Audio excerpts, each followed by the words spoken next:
It's your boy Salim from Notorious S back with another video, baby.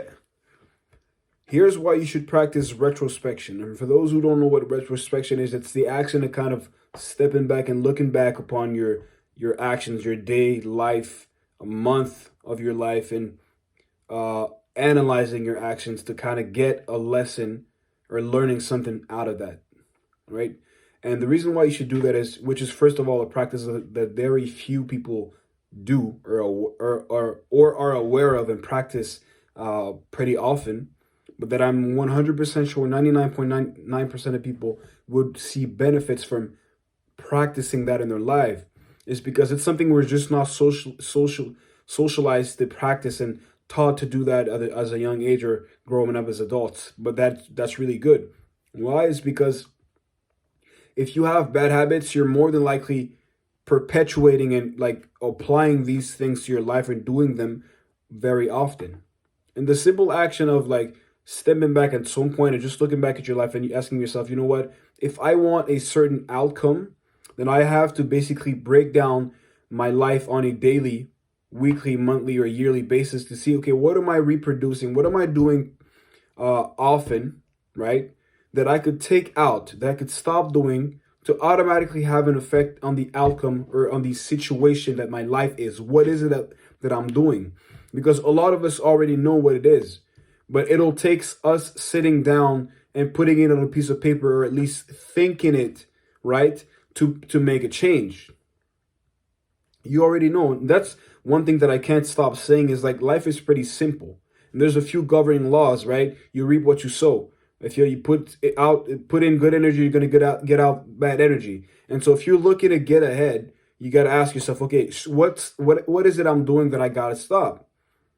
Are you lying? Look, I think, are you lying too often? A lot of us actually have that bad habit because we feel like we're cornered in certain situations and we lie to get out of the situation. And you might think like that's not a bad thing, but it is. All right. Do I overschedule? Do I react in certain situations or put myself in situations that I know that are not conducive to me reaching my goals?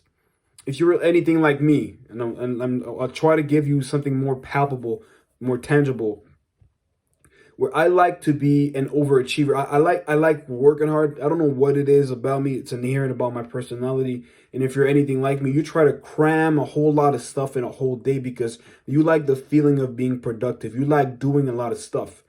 But this is not the, like, you know that if you want to be effective, there has to be a few things that you got to tackle in your day, repetitively, as opposed to wanting to have like 10, 15 things just to feel like you're productive, right? That could be one other thing. And so when you take the time at the end of the week, year, month, day to sit down and to think, to replay your life and to establish what it is you have to change, you're bound to make positive changes and to affect the outcome. And that's the thing. The reason why it's such a good thing to have retrospection is it's just like when you watch a movie and you see things play out, you're like, yo, don't do that, don't do that, don't go that room. The guy's gonna kill you. It's because you're looking at the movie from a third person perspective, from a bird's eye view. And so you see the blind spots that the people that are living the moment cannot see because they're in it, right? And you're basically using that same superpower of having the bird's eye view, the third person perspective, but instead of being a movie, it's your own life that you're watching. And you could see where the mistakes are made, where you couldn't see prior because you were living the moment. That's a cheat code for your own life. But it requires you sitting down and looking back. And that's something that we have a hard time doing because like life seems to be so fast paced. It's all about what's going to happen next, tomorrow, next week, next month, next year, that we don't stop to think about what happens today, yesterday, and to get a lesson out of what's happened already. Because look, life, I find life to be repetitive. It's kind of a succession of a lot of events, but on a like that are similar to what have happened before. Like somebody said, there's nothing new under the sun, and it's kind of a reflection of what life is, right? Though there's discovery, though there's changes, it's kind of the same day-to-day basis. And what changes is your actions. And, let me not digress and start beating around the bush. But it's like by taking the time, once again, you'll change the outcome overall. But it takes that time.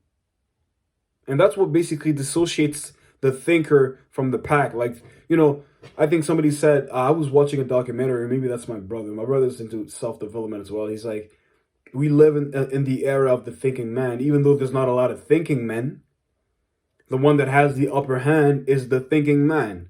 You know, and that's up for debate, I believe, right? I think the doer is the one who takes action. Also, it's his era, but it's always been his era. But it's a combination of both. You dig? And so you got to think. And once you start thinking, you're going to be leaps and bounds over other people because most people don't stop to think. Right? The combination of introspection and retrospection is going to help you get better. And that's all I got for you, man. If you like the content, subscribe, share, and like the video. You know why?